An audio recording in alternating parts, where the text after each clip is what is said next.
Just some 2, 3 people to say yes, and I know we are good to go with the slides.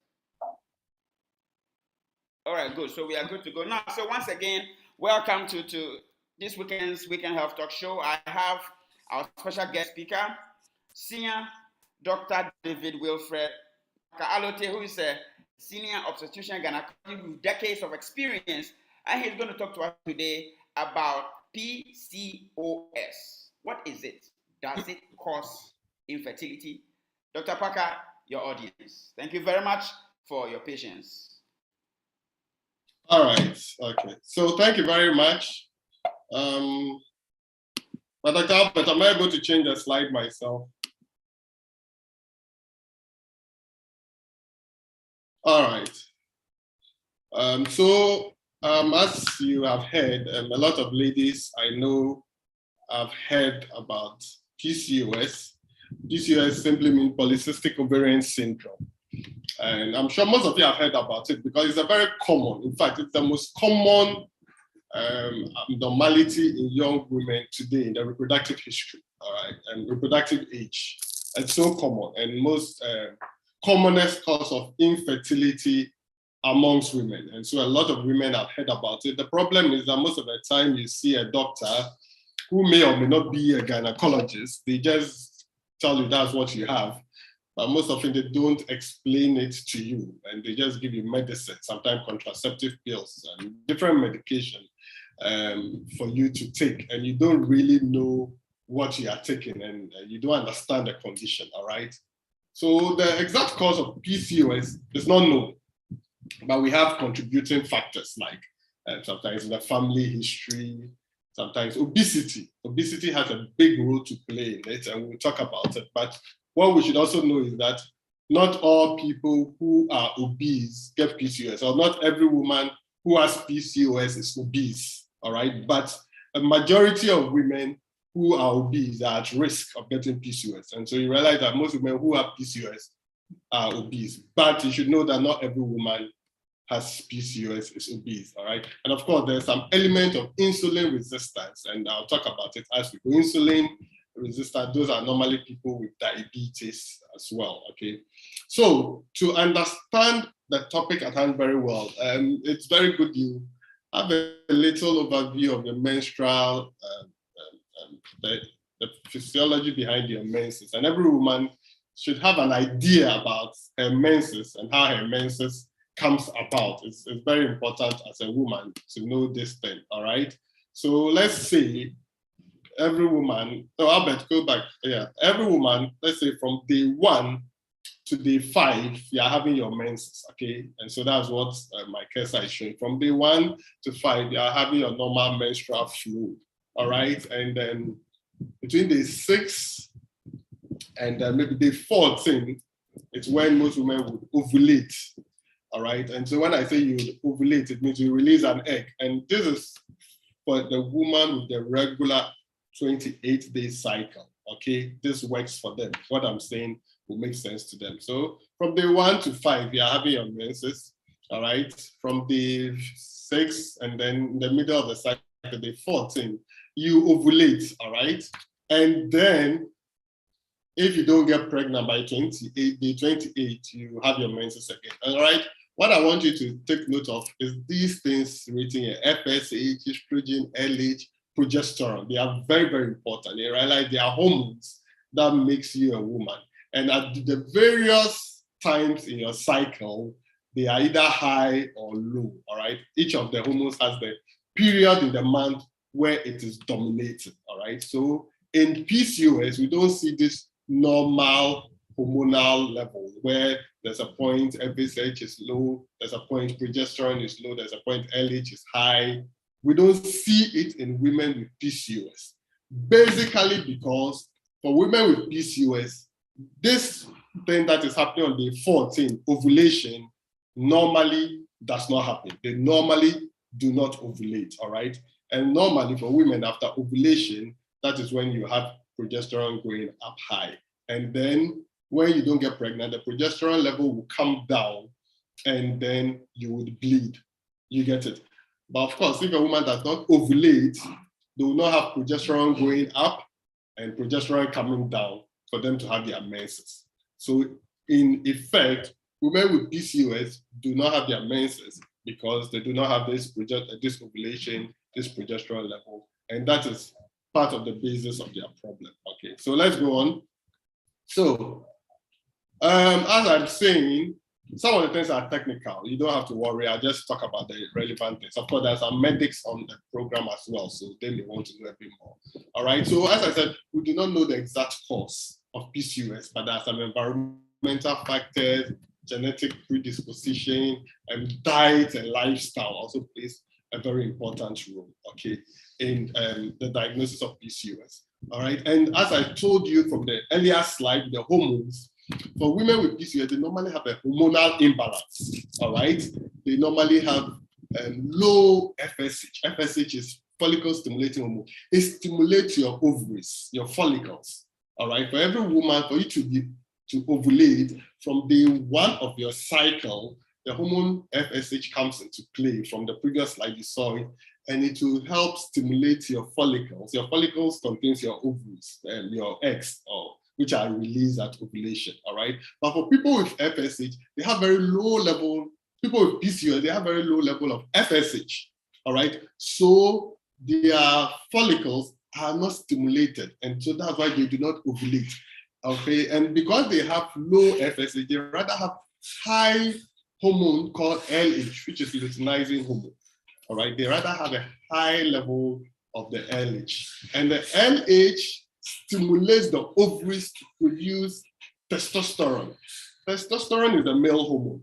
The ovaries wants to produce hormones. That is the function of the ovaries, all right? It wants to produce hormones, it wants to produce FSH, it wants to produce estrogen, it wants to produce progesterone, it wants to produce testosterone. All those things are produced in the hormone. But for a woman, they produce very low level of testosterone.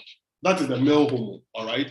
But for women with PCOS, because the ovaries is rather not producing enough of the other hormones like progesterone, estrogen, the LH rather stimulates the ovaries to produce a lot of testosterone, all right? And that is why they end up having problems with hirsutism, where you realize that they have a lot of hair, and I'll show you pictures of it. They have mustache, they have beard, they have sideburns, they have hair on their chest, they have hair on their tummy, all right? Normally, women don't have all those things, all right? Because of the hormonal imbalance, more testosterone is being produced, okay? And then they have problems with acne. This is all due to the testosterone, all right? They have problems with acne. Some may go worse, and they may have some hair loss, living what we call baldness or alopecia. All right, and that is due to the hormonal imbalance and more testosterone being produced. And they also have problem with another hormone called insulin resistance. All right, insulin, their body does not respond to insulin. Okay, so they have high glucose level in their body. Okay, and this is also affected by obesity as well. Okay, and then it leads to a high level of insulin in their body, and the insulin resistance also affects the ovaries and its production of more testosterone. So basically, this is what happens in PCOS, okay? And so Albert, let's go to the next slide, and then you see more. So before a woman is diagnosed of PCOS, there are 3 criteria, all right? And the woman has to have 2 of them for you to be diagnosed as having PCOS, all right? So we call them the Rotterdam criteria, okay? So there are 3 criteria. And if you have any 2 of them, you are diagnosed of having PCOS. One is oligomenorrhea or amenorrhea. Now, when we say oligomenorrhea, it means you are not having your menses often, all right? You don't bleed for over 35 days, you do not bleed, all right? Amenorrhea, it means you are not bleeding at all. Months, you are not bleeding. You know, that's what we call amenorrhea. So the typical woman who comes with PCOS has not bled for 2 months, 3 months, 5 months, sometimes 6 months. I've seen patients who a whole year, they've not had any bleeding at all right? So that's what we call amenorrhea, all right? So typically, if you are having your menses less than 8 times in a year, all right, you are having a problem with oligomenorrhea or amenorrhea. Now, the second criteria is when we do the labs, we see that they have high levels of the male hormone, testosterone, okay? And so that is what gives them the physical things we see on their body, the acne, the hair, we call it hirsutism. They have a lot of hair, they may have some sideburns, they may have some beard, they have some mustache on their chest, on their tummy. And the last criteria is that we do a scan and they may have polycystic ovaries. That means when they say cystic, it means something which is fluid filled, all right? For any woman, when we do a scan, any normal woman, we will see some small cysts in the ovaries because the follicles are in fluid in the ovaries, all right? It's normal.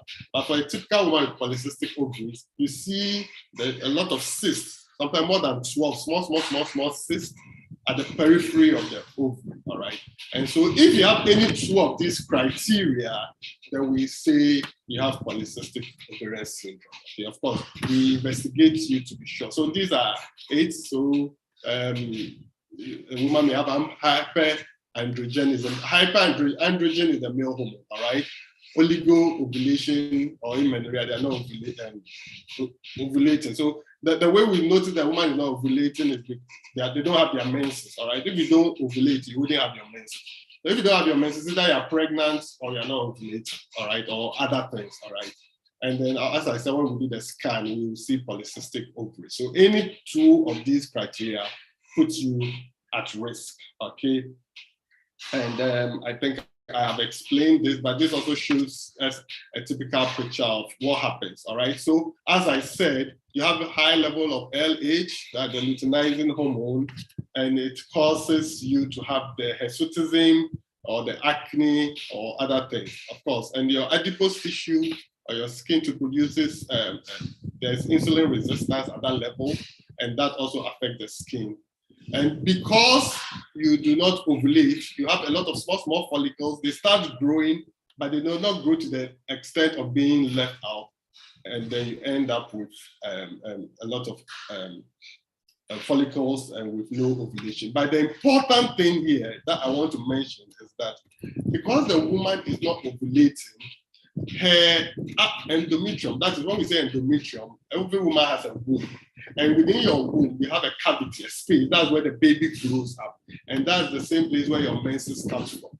And God has created a woman that every man, if she doesn't get pregnant, the endometrial cavity, the lining should be shed out as menses. But for a woman who is not ovulating, the endometrium cavity keeps on being built. It's continuous building up. And it gets to a point that cells will begin to divide abnormally. All right. And when cells begin to divide abnormally, it leads to cancer. Okay. Because it has been created that every woman, it should be shed. It shouldn't be growing continuously. All right. So when you are not having your menses, it is growing. The cells keep on growing, and division becomes abnormal, and it leads to cancer. So for a woman who is not having her menses, you shouldn't take it for granted. When you're having PCOS, you're not having your menses 4 months, 5 months, 6 months, we are at risk of what we call cancer of the endometrium. All right. So it's very important to see a gynecologist, make sure you bleed, or we do tests to make sure that you do not have any problem that could give you cancer. Okay. So of course I've talked about this one already, and that's what basically I've talked about. Next slide, please. So you can see this slide. This is what happens at the beginning of every woman's menses. These are the blue thing in it is the oocyte, the egg. You can see the little blue thing is the egg. All right. So the whole thing is the follicle. All right. So from the beginning of your menses, all right, when the follicle stimulating hormones being secreted from day one of your menses, it begins to recruit follicles or eggs. All right. So they begin to grow 10 millimeters, and by the time they are about 18 millimeters in size, you ovulate, as you can see here, an egg is released. But what happens in polycystic ovarian syndrome, you do not ovulate. So the eggs start to grow, they get to a certain size, like this, like I say, about 8 to 9 millimeters, and there's not enough FSH, there's not enough follicle stimulating hormone. So they cease to grow, all right? They cease to grow. And so you see that so many little cysts are all over at the periphery, like at the size of the ovary. All right, so when we do the scan, this is what we see. And that's why we say polycystic ovary. I say a lot of cyst, polycystic ovary, because you do not ovulate. So if you do not ovulate, your body will not produce progesterone. Normally, when you ovulate, what the egg leaves beside is called corpus luteum, and that produces progesterone to keep your endometrium. All right, and when you don't get pregnant, the corpus luteum dies off or it degenerates, and when it dies off, your body would release there's no support of your endometrium, and then you begin to bleed, and that's what we have as your menses. All right, but in PCOS, that all these things does not happen, so the woman doesn't have the menses. And but let me mention it.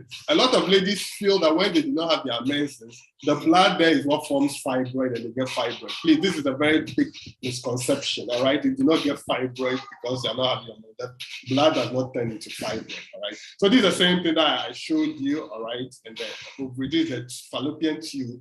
This is the ovary. Normally, when you ovulate, as you can see from this picture, the egg enters the fallopian tube, and then it will meet the sperm in the tube, and that's when fertilization will happen for you to get pregnant. But because you do not ovulate, as we are saying here, you are not able to get pregnant. And that is one of the reasons why women do not get pregnant. All right, next slide. Okay, so this is also another picture of it. I'm just showing everything outside, so you can see a lot of polycystic. So yeah, this is what we see when we do the scan, all right? And that's one of the reasons why a scan has to be done. It helps in the diagnosis. So you can see on scan, fluid appears as black. We call it hypoechoic. Okay, so when we do the scan, this is what we see, all right? It's polycystic ovary. Now, obesity, all right? 50% of patients with PCOS are obese, all right? Most patients. But not everyone who has PCOS is obese. I've seen a lot of slim ladies who have PCOS. They are not obese, they are very slim, all right? But obesity increases the chances of getting PCOS, all right? So very, very, very important that if you're obese, you lose weight, all right? And it's one of the ways we manage it, okay? Because when you're obese too, you have a problem with what we call hyperinsulinemia, the high level of insulin with insulin resistance, all right? Because the skin also produces some estrogen as well, all right? And all this does not help with what we have something called positive and negative feedback. It doesn't help, all right? And makes the problem worse, okay? All right, next slide. So what are some of the clinical signs or features that a woman you would have that should make you wonder that you have polycystic ovarian syndrome? So one is anovulation. Anovulation means you are not ovulating, all right? You are not ovulating. And most of the time, of course, a woman will not know she's not ovulating. What she will know is that she is not having her menses. And that is what will make her come to the hospital to see a doctor. She is not having her menses. And when you're not having your menses, either you're pregnant or you're not ovulating or other things, all right? But these are the common things, all right? And I've explained why you're not ovulating, all right? Or you have menstrual irregularities, all right? Your menses takes longer to come, over 35 days before you bleed once. It takes a very long time. We call it oligomenorrhea. It takes a very long time before your menses come. Sometimes you have breakthrough bleeding in between a long time that you bleed small, you know.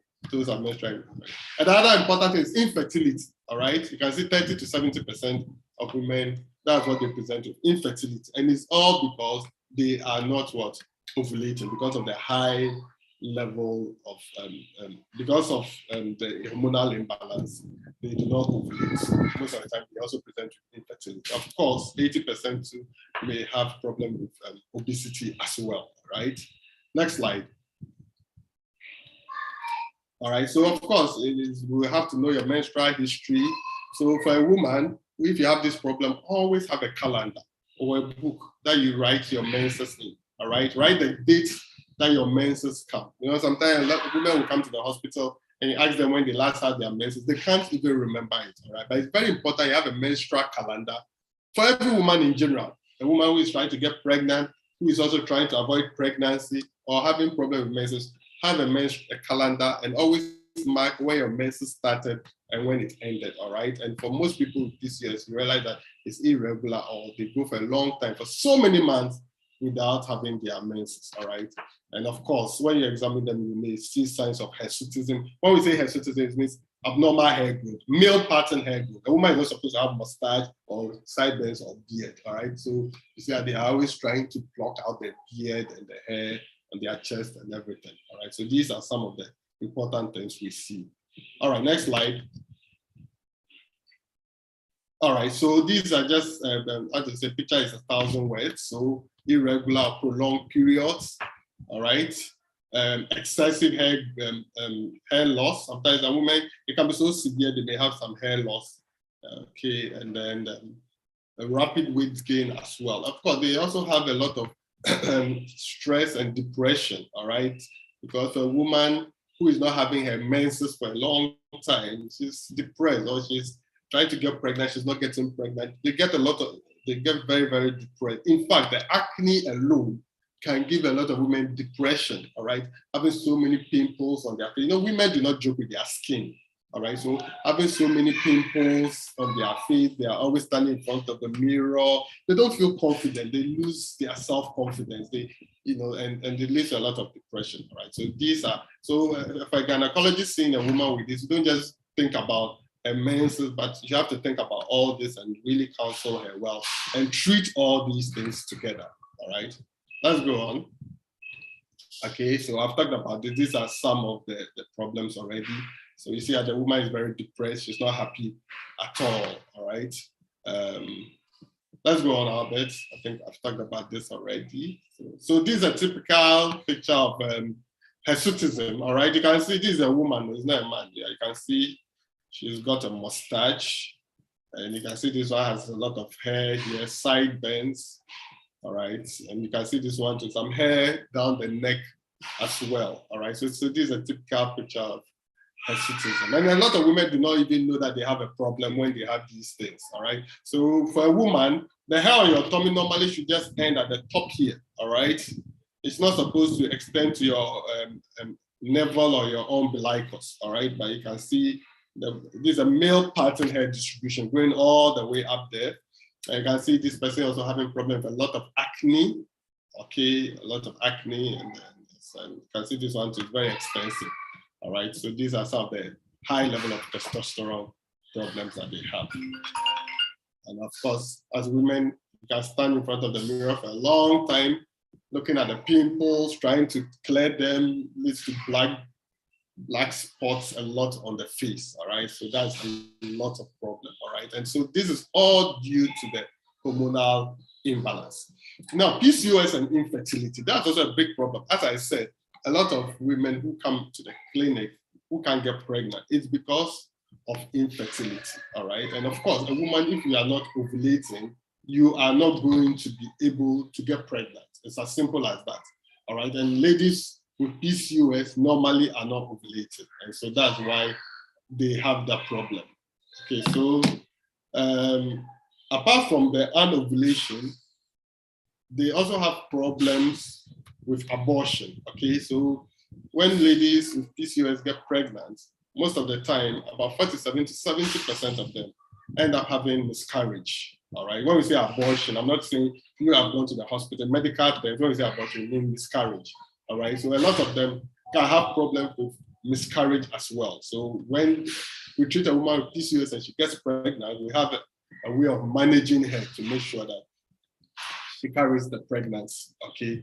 And apart from that, when we are even doing IVF for ladies with PCOS, we have a way of doing it because they can end up with something called hyperstimulation, all right? They would release a lot of eggs because you realize that with the PCOS, they have a lot of eggs which are not released.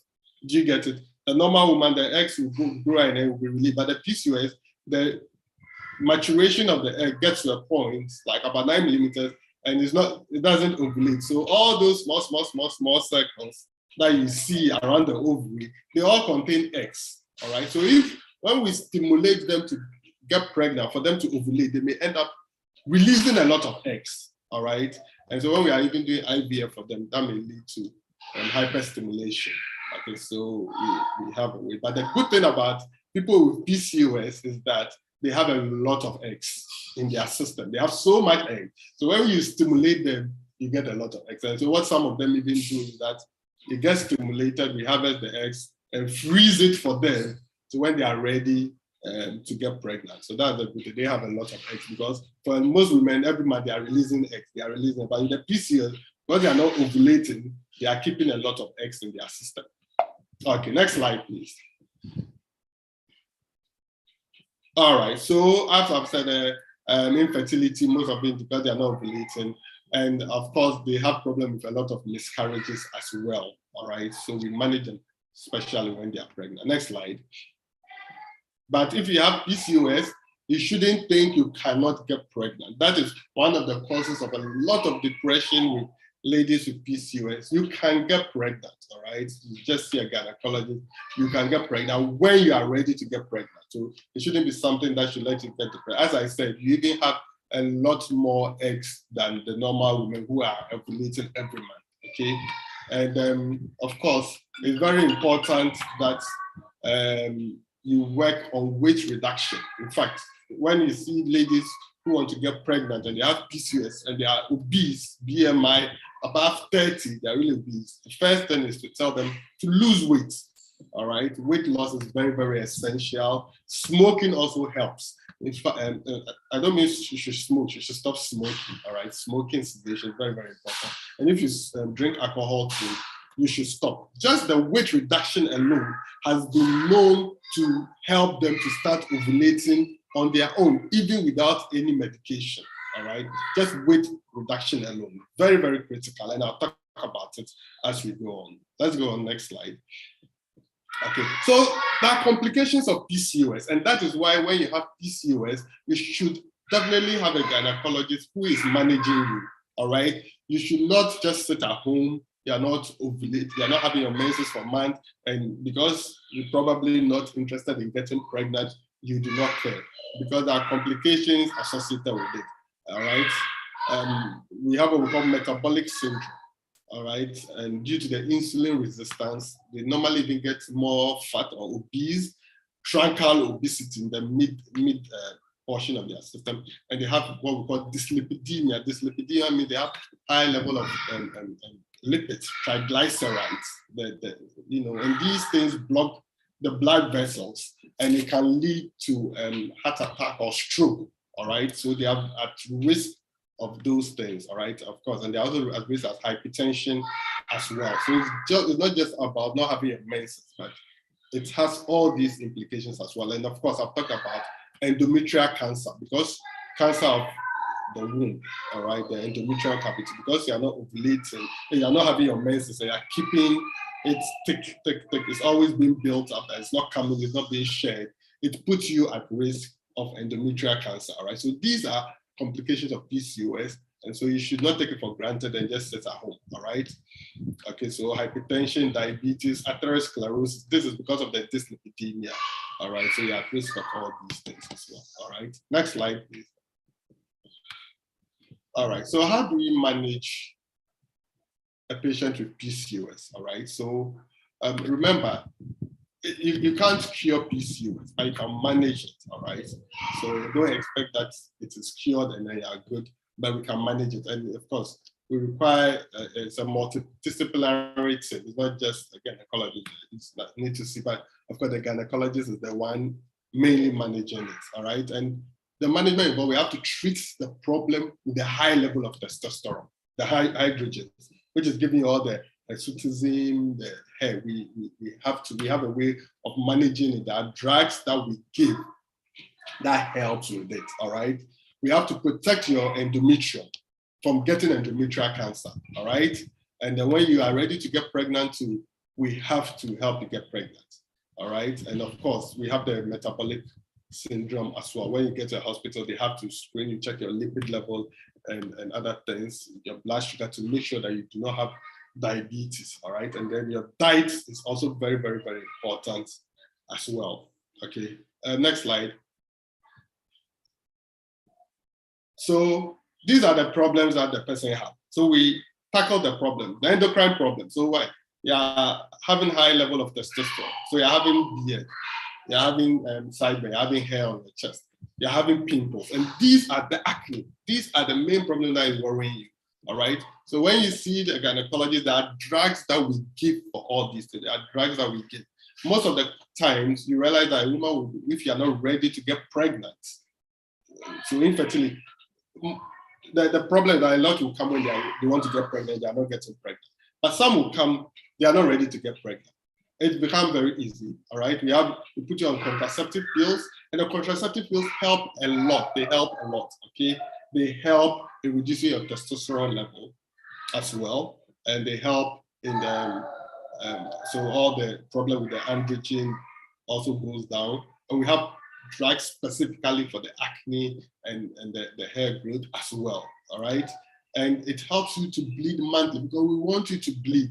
Otherwise, the risk of endometrial cancer is there. Okay, so the drugs too, like this, the contraceptives and the way we use it would help you to bleed. There are some women who don't want to take contraceptives every time, but we have ways of when to give you for some specific periods of every month to cause bleeding, and then we stop it, and then the following month we repeat it, just for you to be having your normal menses as well. Of course, when you want to get pregnant, we give you drugs that stimulate you to get to ovulate. All right. The oral medication that we give, and then that medication is not working, then we go to the extent of giving you some injections, or to the last and the IVF treatment as well. And when you're pregnant, I told you some of the complications like miscarriage too. There are ways we help, give you medication, and treat you to make sure it doesn't happen. Of course, the long-term sequelae too, you have to be managed well to make sure that none of those things happen. Next slide. All right, so the way we manage you will also depend on your where you are. Of course, there are teenagers who have PCOS. Of course, they are not ready to get pregnant, so it's easy to manage them and make sure they are bleeding always. All right, and when you are put on contraceptive pills for this, and you shouldn't have a problem with it. All right, it's one of the standard ways of managing it. All right, and of course, if you desire fertility, I've told you what we do.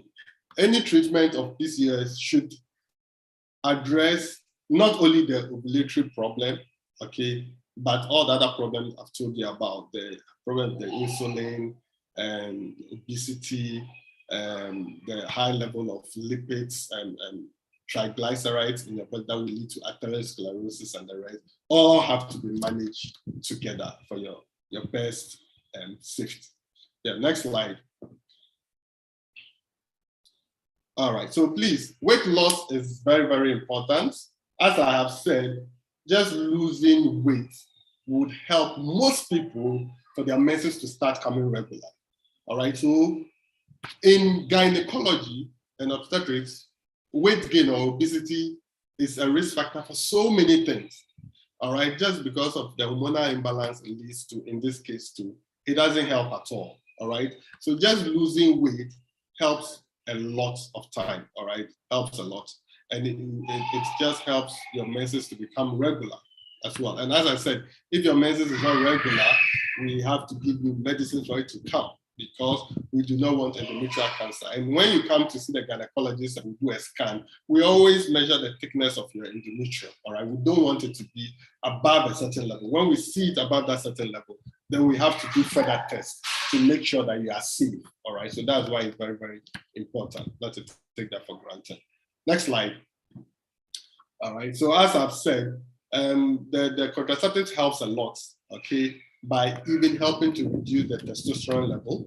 And it also, when testosterone level is reduced, you have the problem of the acne and the hair also being taken care of. But we have specific medicines too that we have and we use for those problems as well, for people who do not want to start taking testosterone. All right, next slide. Next slide. Okay, so you all have to know how to check your BMI, all right? Sometimes when you go to the hospital, let them check your BMI, all right? And if you realize that your BMI is above 30, it's always a bad sign, okay? It is not a good thing, and it makes pregnancy even very difficult and puts you at risk of it. And when you have that obesity, the truncal abdominal fat, so you see a woman and your abdomen, your stomach, or when you say your stomach, it's very big. That doesn't help at all right? That fat It leads to those hormonal imbalance, insulin resistance, risk of diabetes, and the PCOS all is there. So it's very, very important to lose weight. Obesity and infertility do not go together, okay? So the lifestyle changes is very, very important. Try reducing about 5 to 10% of your weight in 6 months, and you realize that for 75% of people, all right, ovulation starts to happen naturally, and they begin to have their menses, and pregnancy becomes possible, okay? All right, so this is a product that next slide, a product that I really recommend to a lot of the people I see to help them to lose weight, because people come very obese, 100 kilos, 80, 90. You tell them to go to the gym. Ghanaian women, you know you will not go to the gym. They will never go to the gym. Or they go and register, go for 2 weeks and quit. And the problem is not being solved, all right? So it's very, very important. And then thankfully we have a lot of product that helps people to lose weight. This is one product which is available. You can ask whoever invited you to this if it can help you get this product. It's really good in helping people lose weight by increasing your metabolism. I'm sure a lot of you know people who can eat a lot, they never gain weight because they have a high metabolic rate. Anytime they eat, their body burns the food. All right. So this helps increase your metabolic rate and you begin to burn fat. And I've seen it help a lot of people who have given up on losing weight. Okay, next slide. So this is a supplement, all right? These are supplements. This is also a good supplement that helps a lot, all right, with the cells to function well. It's an antioxidant, called LGBT. Also really good. You can get it, it's on the market. You can ask whoever got to here. And of course, with the high level of lipids as well in the metabolic syndrome, you can also rely on this to help your cells to function better. And then there's another product, supplement. This is a 357 that also helps for the skin, all right? You know, people have problems with acne. It's helped a lot of people with acne as well. So these are supplements that you can get, and it also helps with the cholesterol level as well. All right, but there are also pharmaceutical medications as well that you can get from a gynecologist. All right, next slide.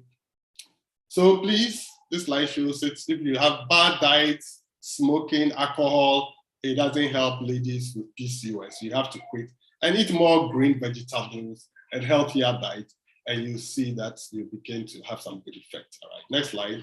All right, so thank you very much. So my name is Dr. Pakality. I'm an obstetrician gynecologist specialist. You can always reach me on my WhatsApp number down there or my phone number, all right? If you want to see a gynecologist, you have a problem with PCOS or you have a problem with infertility as well, you can see me or call me and then we'll talk. Thank you very much. So Dr. Albert, over to you if there are any questions that I have to answer that I try to answer. I hope I've kept it as brief as possible.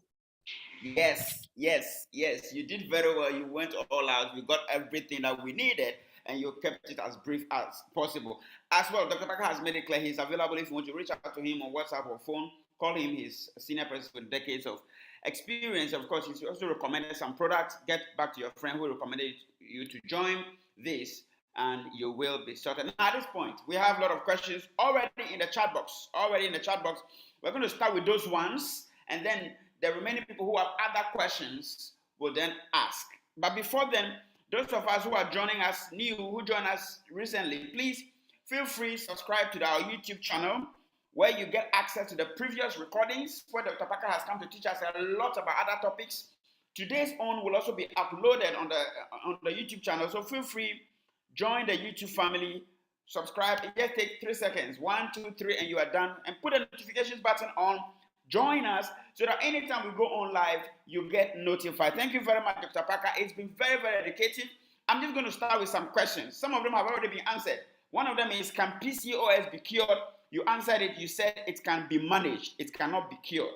And somebody is asking, and also you answered a very important question, which is, when ladies are not menstruating, does it mean the blood accumulates and result in fibroid? You answered, you said no. It's about hormonal issues.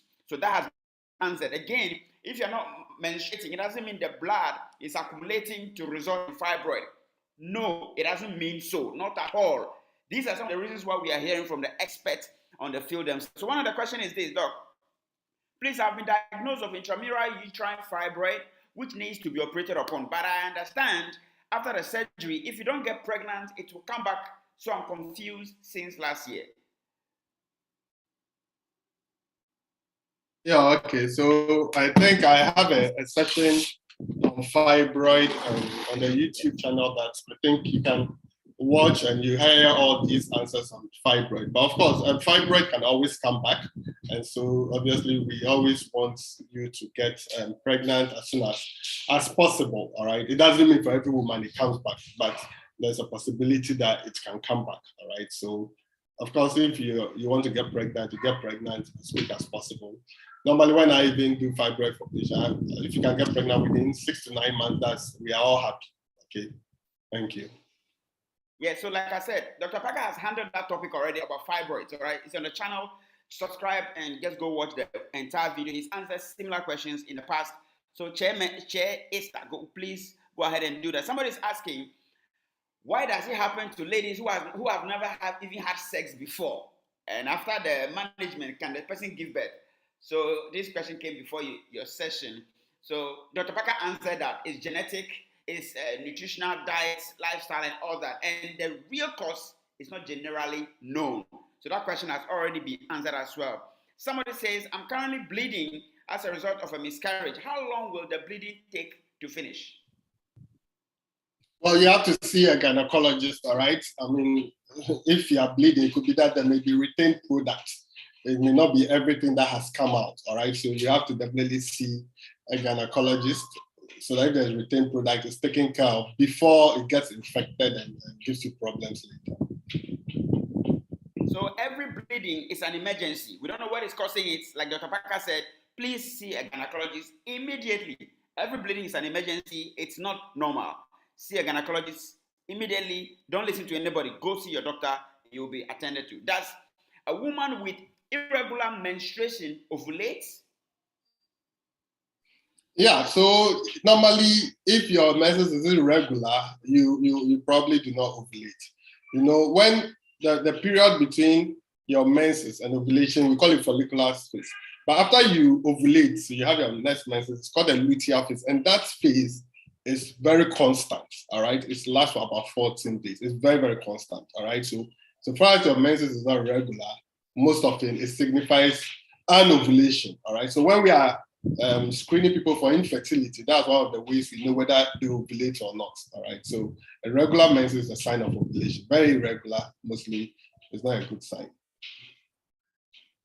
All right, so there's a long scenario with a question. Please, I was diagnosed of PCOS somewhere in 2020. But I'm still young and I wasn't really ready to give birth. They gave me birth control pills to induce menstruation. It didn't work. So I was put on metformin. My menses started flowing and I took it for almost a year. After some time, I decided to stop taking the metformin. I've been tracking my menses for some time and the interval is about 34 days, thereabouts. I still flow. Do I have a cause to fear? Well, if it's 34 days, that's fine. All right, surprise is within 30, the normal average is between 21 and 35 days. So, of course, surprise is within that range, and that's fine. All right, you shouldn't have any problem now. Okay. Someone is asking, I've given birth to 2 children, and after 8 years, I've not been able to conceive yet. What could be the cause? Yeah, the causes could be so many. You have to really see a gynecologist. You have to take your history and examine you and do some investigation. The causes of infertility are a lot. I think I have a video on the YouTube channel too on infertility. All right, yes. Dr. Albert, haven't you done infertility? Yes. Yeah. So you learn a lot about infertility too if you watch it and know the various causes of infertility. All right. Yeah.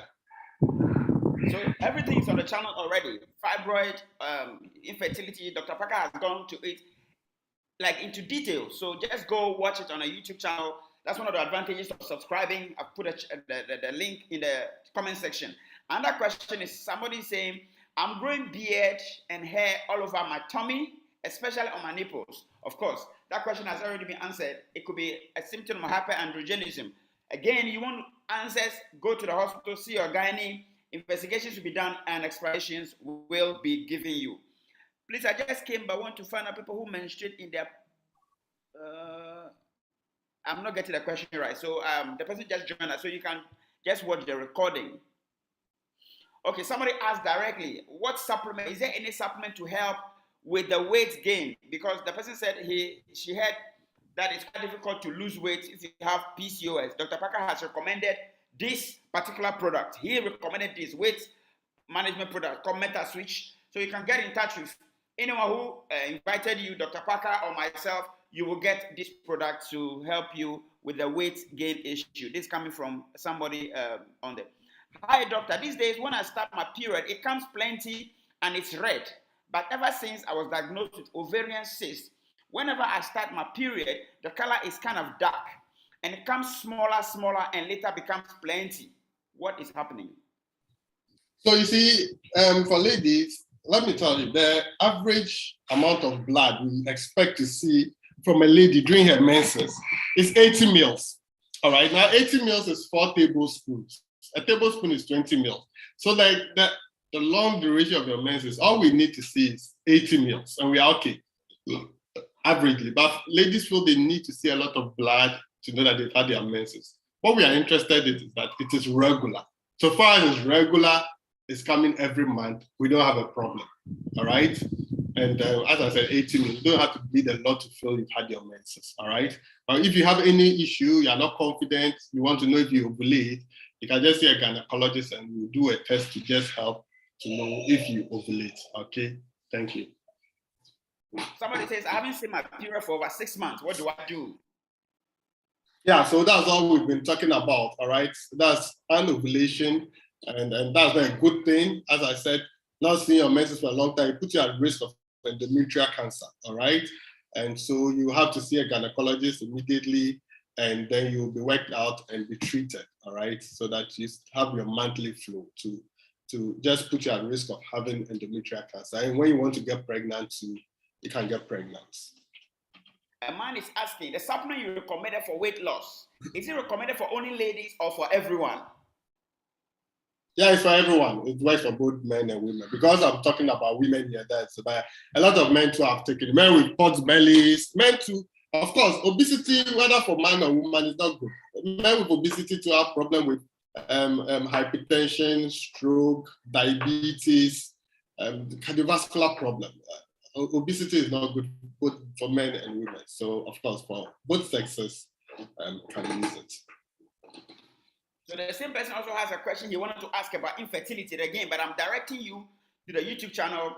He has dealt extensively about infertility. Go there, watch all the video, and then the question and answer section. His question and answer sections are always very packed. You get to have your questions answered. If it's still not answered, you can reach out to me with the questions, and I can link you with Dr. Parker as well if you need to, if there is any concerns. Thank you very much. All right, so those of us who just joined us, you may be a bit late, but you are not too late. Feel free to subscribe to our YouTube channel. The recording will be posted there for you and for future reference as well. Now we are going back to other questions. What about weight gain? What can I do? Would I advise? Okay. That question has already. What can a change in environment cause your menses to come? Okay, can a change in environment cause your menses to come early?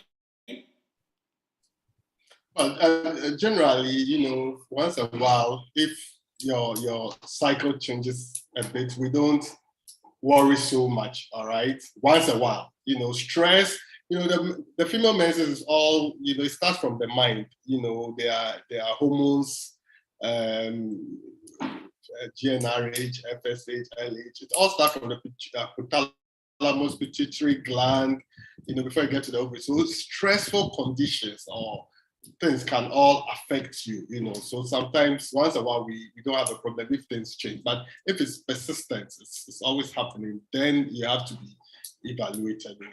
Okay. Sometimes when ladies join the military and they go for training, the police service or the army, for that intense, stressful training, sometimes they don't even have their menses, all right, because of all the stress they go through. Someone is asking, apart from the ovary, which area in the female reproductive organ does cyst develop? Oh, basically, it's mainly the ovary. As for cyst, it can develop anywhere in the body, actually. So far as there's fluid, cyst means a fluid feels something. Maybe what you would call boil on the skin, sometimes I have a clear fluid, that's a cyst, all right? Cyst is any fluid filled structure in the body that is a cystic. I have cysts in the head, cystic hygroma, everywhere in the body, cysts can develop. It's not just the ovary. Okay, somebody is asking, for women who have excessive cramping with clots and bloating during menses, but has a regular menstrual cycle and ovulates normally, is it possible the woman has PCOS or there could be another condition? Yeah, so basically PCOS are not even having your menses, all right? And you are not supposed to, this could be, is dysmenorrhea, what you are describing, painful menses. There are causes of painful menses like fibroid, like endometriosis, like ovarian cyst, all right? So you would have to see a gynecologist and be examined and evaluated to know the cause of it and be treated. It is not a cardinal symptom of PCOS that you come with painful menses. The cyst that we see in PCOS is something small, something like 9 millimeters, very, very little, not even up to 1 centimeter. But we have what we really call ovarian cyst, which can be huge. As one cyst that can be as huge as 10 centimeters, 8 centimeters, 15 centimeters, very huge. That can give those kind of problems. Somebody's asking, you said PCOS, they have a lot of eggs. Does it mean they have more than 500 eggs? And does that increase their age for menopause? As for menopause, it doesn't have anything to do with the number of eggs. It's got mainly to do with your estrogen and FSH from your mind. But when I say they have a lot of eggs, it means because they are not ovulating every month. We have things that we do to see how fertile a woman is. One is what we call AMH, all right, a test that will help us know whether you are very fertile. Intra-follicle count, we count the number of follicles as well. And for PCOS patients, normally they have a lot of those because, as I said, they are not ovulated, all right? But it doesn't got to do with their menopause. For every woman, when you're in your mother's womb, around 20 weeks old, you have about 6 million eggs. All right, by the time you are being born, it has reduced to 2 million.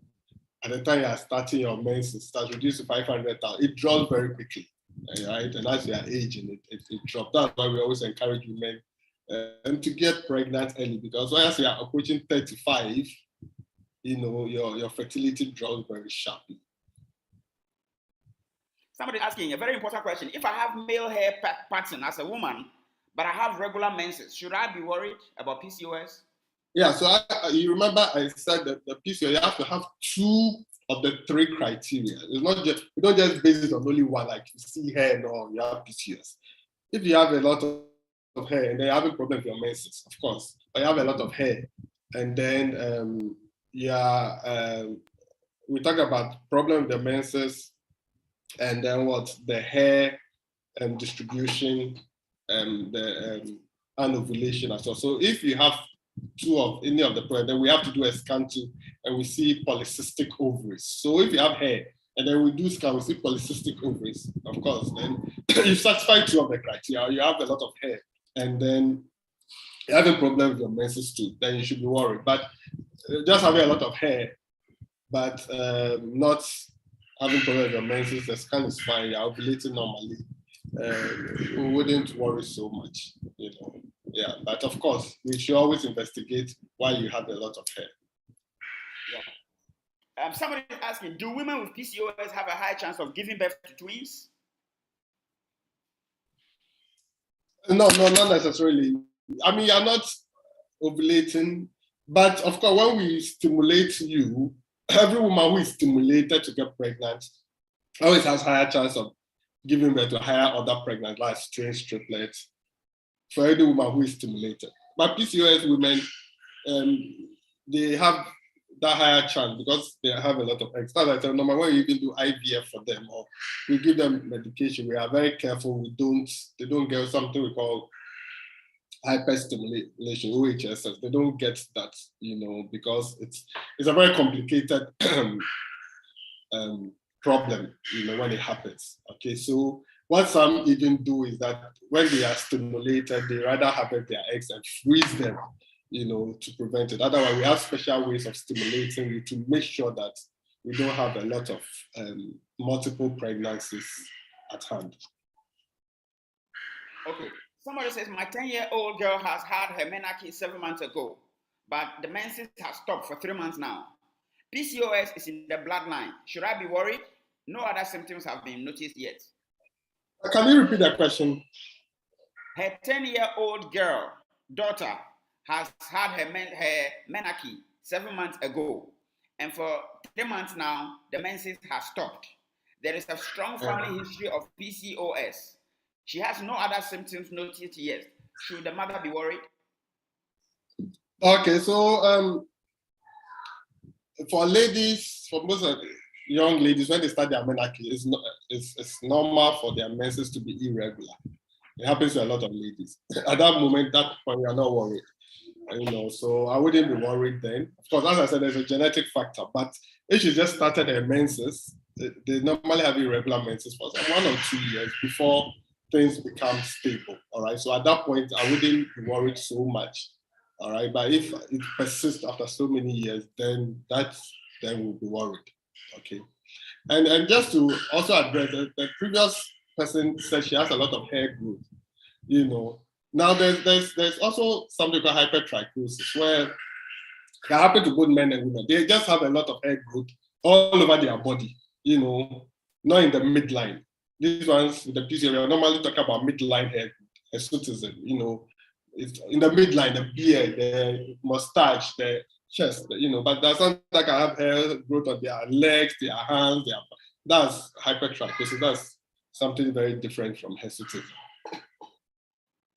Okay, somebody is asking, my menstrual cycle can go as high as 37 days. Should I be worried? Yeah, as I said, 35 days is the limit. All right. So if you're going beyond that, just see a gynecologist, let them check if you're fine, you're ovulating. That's especially if you're trying to get pregnant. Does PCOS cause unusual discharges? No, it has nothing to do with discharge. If you have a discharge, that is like an infection. All right, you have to be treated for that. It's got nothing to do with PCOS. Somebody's asking, my menses come for only 3 days. Should I be worried? No, you don't need to go. As I said, the important thing is irregular. That's it. The normal average 2 to 7 days for most women. Okay, Doc, I grow a beard and my legs are hairy. I have a few hairs growing on my lower abdomen too, and I've gained a lot of weight in the past 3 years. I have a friend who's a nurse, and she's asked me to check for PCOS. Is this something I should be worried about? Yeah, of course. They are gaining weight, which you should be worried about that on its own, and they are having male pattern, say hair on your tummy. So that's one, hyperandrogenism. I don't know about your menses. If your menses is fine and you've done a scan and it's fine, that's okay. But of course, you should be worried about your weight gain and try to reduce weight before you put yourself at risk of developing PCOS as well. Somebody is asking a very important question. Say, is ovarian cyst different from PCOS? And is it likely one to get PCOS if you have? Yeah, it's very, very different. It's very different. Okay, PCOS, I said the cysts are very small, like 8 millimeters, very, very small. And I showed you the picture, it's at the periphery of the ovary. But ovarian cyst is normally a big cyst, all right? Big. It could be 5 centimeters, it could be 10 centimeters, it could be 15 centimeters. We are talking about centimeters. PCOS, we are talking about millimeters. It's not even up to 1 centimeter, but they are small cysts at the periphery of the ovary. So they are very different things. And PCOS will not give you any pain. Ovarian cyst, when you see it, can give you pain. And you need operation for a huge ovarian cyst. You don't need operation for PCOS. Somebody said, I had fibroid surgery and my menses stopped. Is it PCOS? It's difficult to tell why your menses stopped after fibroid surgery. Gynecologists will be the best to evaluate you and tell you. There could be so many reasons why your menses would stop. All right, it's not just PCOS. And PCOS, as I said, you have to satisfy a number of criteria for us to tell. So it's impossible for me to just be able to tell straight away from this that it is PCOS. Doc, I am told that every lady have fibroid, but it takes time to grow. Is it true? No, it's not true. Not every lady has fibroid. And fibroid is mainly for blacks. Whites, Caucasians don't get fibroid as well, when it comes to genetics. And not every black woman has fibroid. A lot of women don't have fibroids. How do I treat infertility after taking 3 shots of Depo-Provera contraceptive? Taking Depo-Provera is not a treatment for infertility. All right, Depo-Provera is a contraceptive. It's actually preventing you from ovulating. So that's just the opposite way. All right, it would be best to see a gynecologist. All right, to find the cause of your infertility, both you and your partner, and then treat you appropriately. Doc, please, what's the relationship with family planning and PCOS? Is there any relationship between family planning and There's no relationship between family planning and PCOS. I mean, the contraceptive pills, oral contraceptive pills we give is to manage PCOS, all right? It actually helps, with most of the symptoms. The oral contraceptive, the estrogen component even helps in increasing something from the liver called sex hormone binding globulin, which binds more of the free testosterone in the body, which is causing all the hirsutism and acne as well, all right? So it really helps a lot of it. And it also helps you to bleed monthly as well, which would help prevent endometrial cancer as well. So it is helping the management, but it doesn't cause PCOS. My menses is just for 2 days. Am I likely to get PCOS? No, please. Menses has been for 2 days. It's normal. As I said, between 2 to 7 days is the normal duration of flow. Can PCOS cause abnormal weight loss? No, it can't cause abnormal weight loss. It can. In fact, the hyperinsulinemia, it's got to do with the obesity as well, which doesn't help. All right, so it's rather got to do with more of weight gain. But as I said, not everyone with PCOS is obese. There are very slim people too with PCOS. Can you ovulate when you have a blockade of your fallopian tubes? Yeah, your tubes have got nothing to do with ovulation, all right? But of course, your tubes are blocked and you ovulate, the egg and the sperm cannot meet in the tube for you to get fertilized. So when there's a blockage of the fallopian tube, that will make pregnancy impossible. So you ovulate all right, but you won't get pregnant. Doc, I had a scan and I was told I have PCOS, but I always have my menses regularly. What could be the problem? You see, that's the thing. Sometimes when you go to the sonographer, all right, and that's sometimes ladies, they feel they are sick, they just go and do a scan, a gynecological scan without seeing a gynecologist to help interpret it. All right, we do not interpret labs. Do you get it? We match your clinical history or your symptoms together with your lab. So, as I said, for most women, when you do scan, you see follicles, all right? It's normal because every woman is ovulating every month. But when a sonographer does a scan, who doesn't know your clinical history, so far as he sees follicles, he'll say polycystic ovaries. But he doesn't know your history. He's not able to correlate it to your history of anovulation or other hyperandrogenism. And so just based on the scan, it says PCOS, which is very wrong. You cannot make a diagnosis of PCOS just on the scan. As I said, you have to,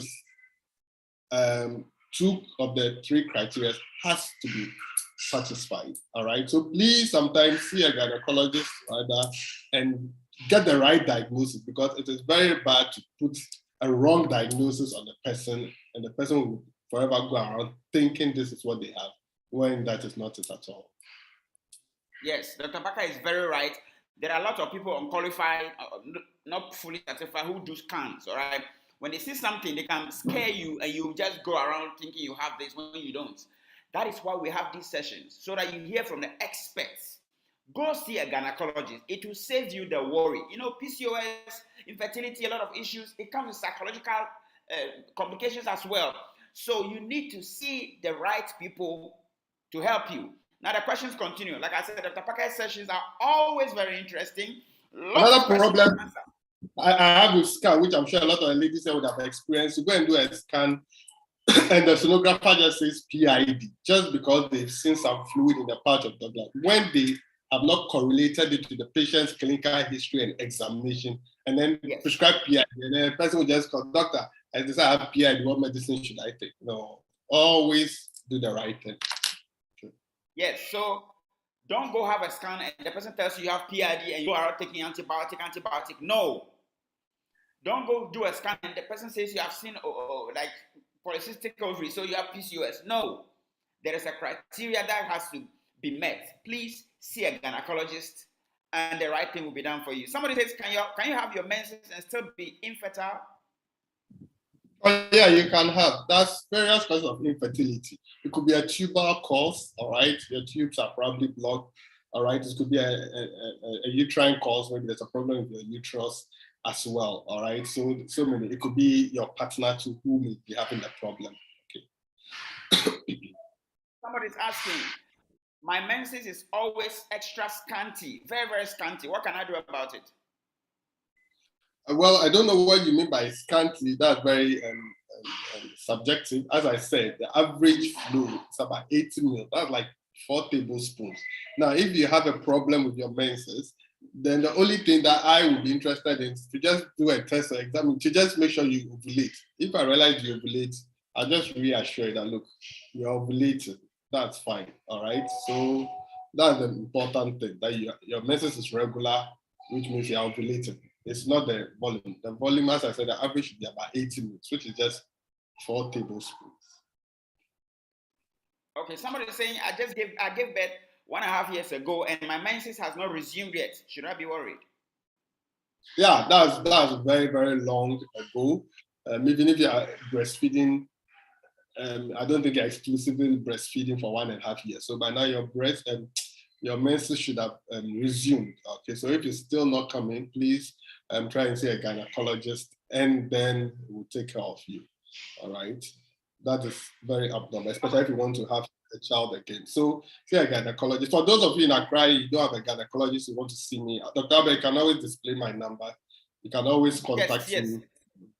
Yes, it's because I'm using two from YouTube and Zoom. I'll show Dr. Parker's contacts again for all of you who wants to reach out to him.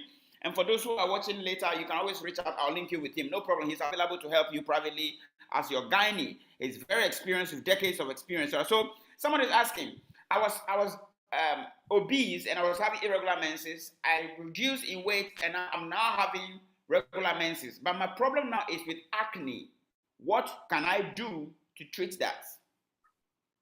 Yeah, so we have medications and we have ways of treating acne. Okay, so you can contact a doctor or you can contact me and then we treat it. I don't like, it's not professional for us to be treating people online and mentioning drugs. Yeah, other people, everybody will just get up and buy the drug when it's not really what they need. Okay, so there are specific ways of managing a pharmacological agent as well to treat acne. If you want to go the way of supplements too, I showed you Max 3572, which also helps people with acne. All right, but there are also pharmacological agents of treating acne. All right, and then we'll treat you and then you'll feel better. Doc, I learned the frequent use of contraceptives is not healthy. But in your presentation, you mentioned it's one of the ways of managing PCOS. Please clarify further. There's nothing unhealthy about the frequent use of contraceptives. All right, there's a lot of unhealthiness about unwanted pregnancies rather. All right, so contraceptives are used. You see, the problem is that people use contraceptives without seeing the proper, the expert to prescribe it for them. All right, for everyone, before we put you on contraceptive, we go through something called medical eligibility. All right, to see if you're eligible for this contraceptive. And there are so many forms of contraceptives. So many forms. You have the oral contraceptive pill, the injectable, there are so many, a wide range. I don't want to go into that now. All right, so we find the correct one for you. Some of the contraceptives have what we call undesirable effect. We don't say side effects, but we say undesirable. All right. And when you have it, you just let us know.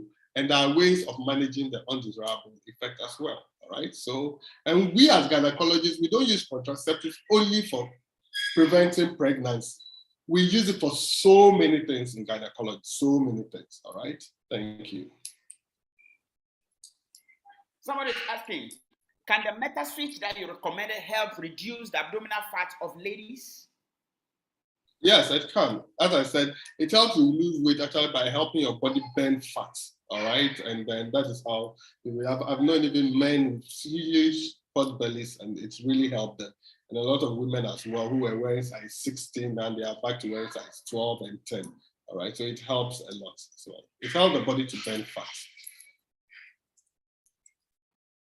Doc, is PCOS the cause of sperms coming out after sex? No, it's not. PCOS has nothing to do. And sperms never come out after sex. What you see is semen, all right? It's fluid. Fluid cannot hang. When you have sex, the man releases semen. The semen contains the sperm. The sperm swim or they hide in the crypts of the cervix. They don't come out. The semen is fluid. It will come out. When you start, water cannot hang. It can't suspend in the air. So what is coming out is semen. It happens to every woman. All the women who have given birth, they all had that experience. Can blocked tubes be washed? Well, it depends. I mean, we have procedures like gynecologists that we do to check if the tubes are blocked. All right. Sometimes, of course, if the blockage is not so severe, it helps wash the tube. All right. And it's something we do a lot in our clinics. All right. But if the tube is really blocked due to inflammation, due to STD, like chlamydia, gonorrhea, it's really blocked and scarred, most often the only choice of getting pregnant is to do IVF. Doc, please throw more light on egg freezing. Oh, okay. So at most IVF centers, like some of the ones I work at, we during IVF, what we do is that we give the woman injections to stimulate her to produce a lot of eggs, and then we harvest the eggs. All right. Now, if the woman is not ready to get pregnant, we freeze the egg, and it can be frozen for years for her. So she's ready to get pregnant. Sometimes we even freeze the embryo, where we take the egg and then we fertilize it with the man's sperm. And IVF, maybe we want to put only 3 embryos or 2 embryos back, but we get maybe a lot. We get 6 embryos. We can't put all the 6 embryos back. So we may freeze about 4 or 3 and then put some in, and then the rest are frozen for her. So the next pregnancy, instead of her to pay so much money and go through that whole cycle again, she has a frozen embryo there, even 5 years, 10 years, 3 years, and then it's still for her. And it's helping a lot of women, all right? And I mentioned it in PCOS because normally with PCOS, when we stimulate them, they can produce a lot of eggs, all right? So much. And at that point, we can't put all back, so we just freeze some or even the embryo for her. So that's what we call it. And we do it. It's something a lot of women are benefiting from. Doc, does the use of contraceptive pill, especially frequent use of emergency contraceptive pill, play a role in PCOS? No. As I said, contraceptives do not play a role in PCOS. We rather use contraceptives in helping with the management of PCOS. It doesn't play a role. But of course, most of the time, the women do not know why they are being given the contraceptive. And that's the problem. All right. So I've told the reason is it helps with making sure you are bleeding, which you want it to bleed. The estrogen component of the contraceptive also helps the liver to produce more sex hormone binding globulin, which also helps reduce the free testosterone, which causes all the acne and things. All right. So that is how normally benefit from it. Can PCOS make you bleed for 2 months continuous? Well, sometimes some of the women, because you've not bled for a very long time, you build up your endometrium, it's very thick. When you start to bleed, some can bleed for a very long time. And in those cases, we have to make sure that there's no component of endometrial cancer at that point as well. If I bleed twice in a month, is there a problem? Well, it's irregular. Irregular bleeding is always a problem. So if it's consistent, if it happens once off, no, we don't be worried. But if it's consistent, then that's irregular menses. Then we have to evaluate you to make sure there's no problem. All right, for those who are asking about the YouTube channel, it's there. I've shared it again. Please subscribe and you'll get a recording. When you say harvest the egg, does it mean there has to be an operation or there's a way of doing it? Oh, it's not an operation. There's a way of doing it with a needle. It's not an operation at all. We don't cut you. All right. We use a transvaginal scan and then we use a needle to harvest it. So it's not an operation at all. It's a simple procedure. Yeah. Will I still menstruate if my eggs are kept frozen? Yeah, you still. When I say your egg, you are not taking your ovary, so yeah, the ovary is there. That's what makes you menstruate. Within the ovary, there are eggs. That's what is harvested. But your ovaries are there, so you still have your normal menstruation as well. All right. So this is coming from somebody. Dr. Parker's private patient sent me a private message. It says, Dr. Parker is such a selfless person. He recently became my gynecologist. And he has so much time for all his patients. I recommend him for every female. This is a direct message to me and Dr. Parker. So yes, I'll display his number again. All right, let me now go to YouTube. Just juggling between the two, YouTube and Zoom. Now, approaching 33 years para one with an ovulation for 5 months. So no menses. Should I be worried for infertility, though I have a child? Yeah, I mean, you've not had your menses for 5 months, it means you are not ovulating. All right. So if you are not ovulating, you can't get pregnant. We have to make sure that you ovulate, give you drugs to help you to ovulate when you are ready to get pregnant. But even 5 months without having your menses too is bad. As I said, it always leads to a risk of endometrial cancer if you are having long periods of amenorrhea, like long periods without shedding your endometrium, you're not having your menses. It's not good. All right. All right. Frances, you're asking about the cost of the meta suite. Please get back to your friend who invited you or take my number from the description in the YouTube videos and we know how to get it for you. Somebody's asking, I took a scan and I was diagnosed with ovarian cyst on the right. After 2 days, I had symptoms of ovulation. Then my menses followed. 2 weeks after the present scan, not seeing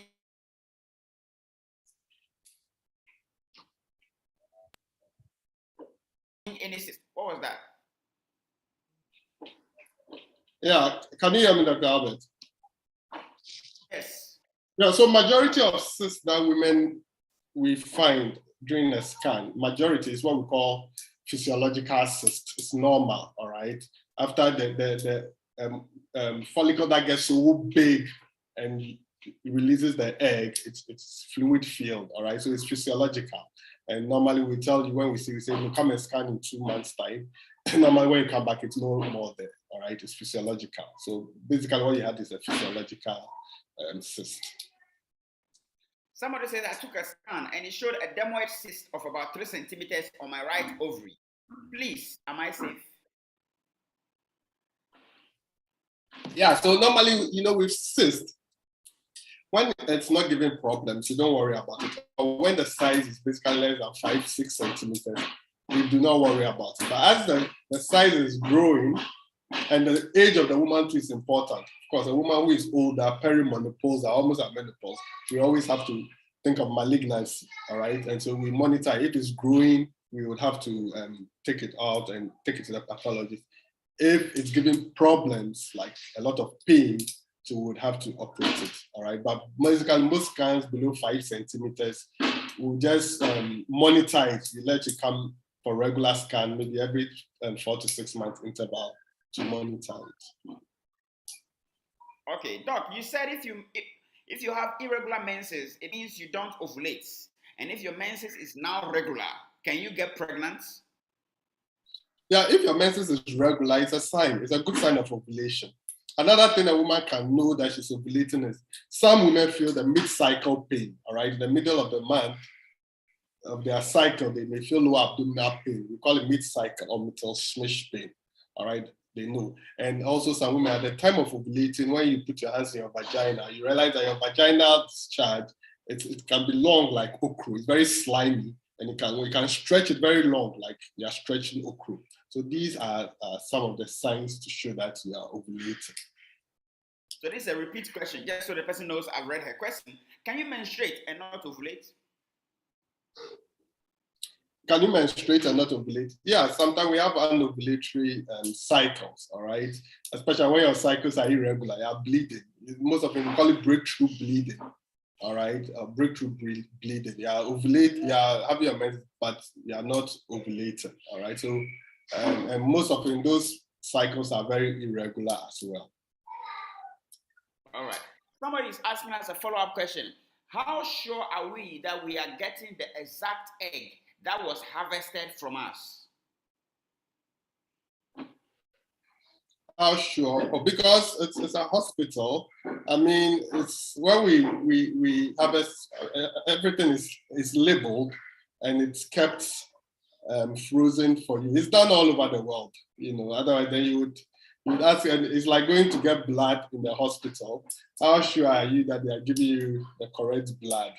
You know, when you go to a hospital and you are bleeding, and they need to give you blood, they give you blood. Or it's like, how sure am I that I'm being given the correct injection in the hospital? Or how sure am I that I'm being given the correct prescription? You know, it's a hospital, and that's things are kept professional.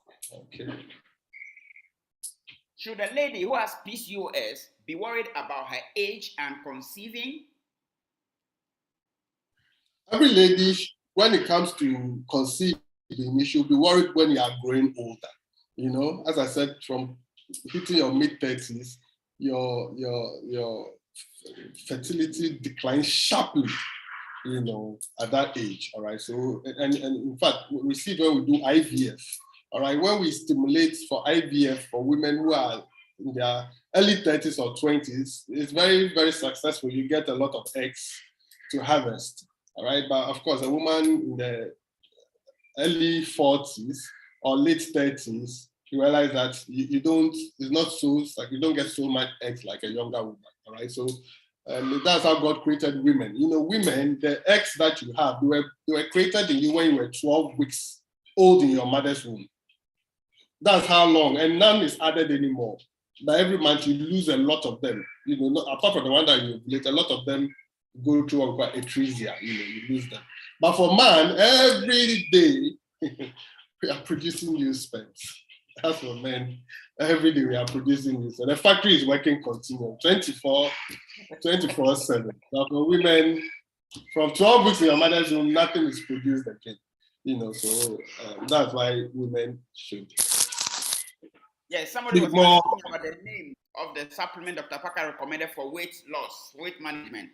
It's MetaSwitch. MetaSwitch. Get in touch with Dr. Parker, myself, or anyone who invited you, and we can arrange some for you. A little pricey, yes, but it is vouched for. Somebody is asking.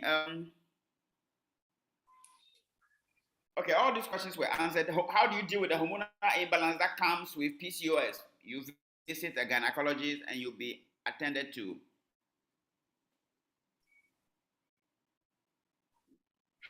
Can a person in menopause have PCOS? No. I mean, yeah, menopause, you're already not supposed to have your menses. Yeah. So it's not for people at menopause. Please, what happens if your X-ray shows your left and right tubes are not visualized, but intraperitoneal spillage of contrast medium seen? It means your tubes are okay, they are fine. They are not blocked. Yes, because if they were not blocked, the contrast would not have gone to the peritoneum. The contrast only enter your peritoneum through the opening at the other end of your tube. So yes, like this expert has said, it means your tubes are patent. They are not blocked, right? Somebody is asking, what causes menstrual spotting? Menstrual what? Well, spotting, like she spots irregular menses, periods. She spots in between menses. Okay, so many things could cause it. From vaginal infection could cause spotting as well. All right, and sometimes you're on contraceptive too, you may have some spotting. All right, it's best that the person a history has to be taken first to know the cause of it. But contraceptives can cause some breakthrough bleeding. Vaginal infection too can cause spotting as well. All right. Somebody's asking, I always get tired even after waking up from bed.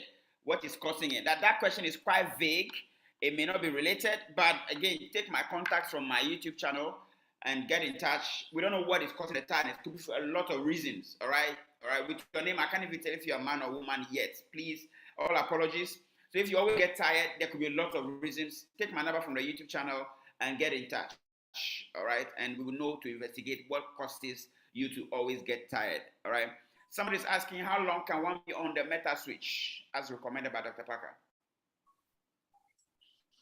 Oh, okay. So you can be on it for as long as you want until you get your desired weight. I normally tell people that look, it takes 3 months to see the best results, and that's 120 days. But there are some people who have seen results earlier. But the average person, it takes about 3 months to see the best results. All right. When you get your desired weight, live a very healthy lifestyle. Don't eat late. All right. Less carbohydrate and carbonated drinks. If you smoke, you may want to stop it as well. Exercise often as well. Don't eat late and stay healthy so that your weight remains at the desired weight you want. Otherwise, you go back. It's very easy, very, very easy to gain weight, but very difficult to lose weight. All right. So, Dr. Parker, we've handled a lot of questions. A lot of them, people who join us late can watch the recording and get the full picture. For the one who says you always get there, I'll send you a DM, but I'll send you a DM so that we can take it up from there because you asked twice, so I know it has to be something that is worrying you a lot. So I'll send you a DM. Please kindly reply my DM. All right. Thank you very much. Yes. So, Dr. Parker, please, what are your final words? From what you've shared with us today, PCOS is a big deal. A lot of questions have come through, and lots of things have to be, done. What will be your final words to us with respect to PCOS and maybe infertility? Yeah, so as I said, PCOS is a very common problem a lot of ladies have. I see it a lot in my practice, all right? And a lot of ladies, unfortunately, do not have enough education about the problem, all right? Most of them, maybe they are giving medication, they are not well educated, they don't know what's going on, and they go through a lot of depression because they don't understand what's happening to their body when they're having the acne, all right? But don't worry, PCOS can be managed, all right? It can be managed if you see the gynecologist. It can be well managed. And if you, what I tell ladies is that don't get depressed thinking you can't get pregnant. Trust me, when you are ready to get pregnant, we will make you get pregnant, all right? It is not a cause to worry about at all. Medicine has advanced so much that PCOS is not something to worry yourself about. Just make sure you're seeing the right person and then you would get treated well, okay? So this is what I have to say. And as I always tell, I see a lot of ladies these days, very educated, but they know very little about their health, very little about their reproductive and sexual history. And it's important that every lady has a gynecologist who takes care of you. Every lady, this is something a lot of ladies, I ask them, very well educated, have you done a pap smear before? And they have no idea what pap smear is, all right, which is also a common cause of cervical cancer. So I realize that there's a lot of misinformation out there when it comes to ladies' health. And a lot of ladies think not having your menses is what causes fibroid, For a doctor, that seems very weird. But, that is just because people don't have information, all right? Knowledge is power, all right? So, or make sure you have a gynecologist to take care of you. If you want to see me, you're in Accra, you can always take my number. And as I said, the other common questions we're asking about infertility, fibroid, I think I've treated them before. They are on the YouTube page, so you can access it and then watch it as well. Thank you. Thank you very much, Dr. Parker. And once again, I've put his contact details. It's available to anyone who wants any private consultation. Of course, it's not free. Please don't go saying, Doc, please, can you give me medicine for it? No, you have to come, and there are terms and conditions. So contact him, chat him on WhatsApp, or call him. The numbers are on the screen. For those who have questions pertaining to infertility, fibroid, and all the other ones, please, he's had elaborate, extensive sessions on those already. I've shared again the YouTube link in the comment section. Subscribe, put the notification button on, go access it, and always share with your friends as well. Somebody just told me that she made a friend join, and the friend is happy she joined us and she's benefiting. So you too can do the same. When the recording is shared, share with as many people as possible and let them go watch it. We just want as many people as possible out there to have accurate medical knowledge from the experts in the field. I tried as much as possible to read almost all your questions. Apologies if I wasn't able to read your particular question. I hope if you join us late and you go back to watch the replay of the video, your question will likely be answered. The real session was just about 25 minutes. That is the topic on the PCOS. The remaining has been questions and answers that we've been going back and forth with. I thank you all very much, so much for making time, sharing the link, inviting your friends, and of course, making time to ask questions that has been answered. Some may not have been answered. I apologize. If you still have any question that hasn't been answered, you can chat Dr. Parker privately. You can take my contact from the YouTube channel and chat me also, and I will answer for you. Or you can still post the question on the comment section on YouTube, and we will answer you. We just hope that after watching the replay, you will be answered with all your questions. Thank you all very much. Again, for those who are asking, this is the supplement Dr. Parker recommended: MetaSwitch for weight management, Cellgivity for boosting, taking of the cells and all that, Max 357 for your skin, for hormonal imbalance, and for cholesterol. And of course, all these can be taken alongside your prescribed medications from the hospital. These are organic supplements that can be taken alongside prescribed medications from the hospital. Dr. Parker made it clear that in gynecology and obstetrics, weight gain is a big deal. It affects a lot of things. And the woman said clearly that she was a little obese. When she lost weight, her irregular menses became regular.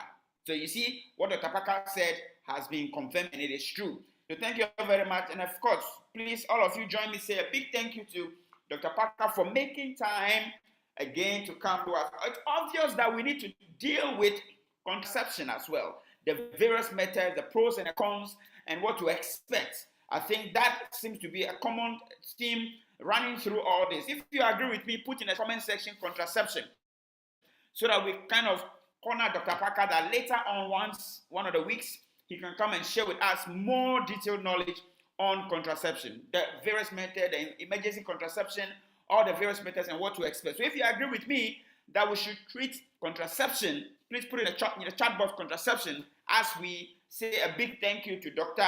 David Wilfred Parker Alote, senior gynecology specialist, for making time to again serve us. We appreciate you all, Dr. Parker. We appreciate you all, our guests, and of course, don't forget to subscribe to the YouTube channel. Until I come your way once again next week, it's been a pleasing pleasure serving you. Enjoy your day.